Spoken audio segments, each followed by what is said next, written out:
was a point in time, I was driving on the way to the office, 7 a.m. Nahulog yung kamay ko sa manubela. Nakatulog ako. Nung ibabalik ko na, ay bumalik. Bumalik. Kala ko, namitig. Tapos yung paa ko, wala ring pakiramdam. I'm in the middle of a traffic. Kanan na paa at kamay. Sabi ko, hindi ko na maka-drive ka lang. Saka natatakot ako, baka tatawid ba tong nangyayari na to sa kabila? Sabi ko, ang pangit naman kung dito ako sa kotse mamamatay. Ang pangit ng suot ko that day. Sabi ko, Lord, wag naman to.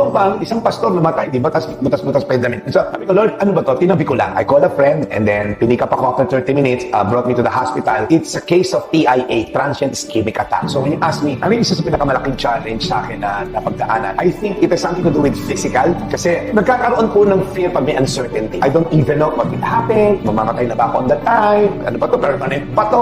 Nature ka, di ba? Para lang naman, di ba taas to? So I have to go through a lot of testing 1 week po sa hospital. They found out meron akong erratic movement yung heart ko. So hindi normal yung heartbeat.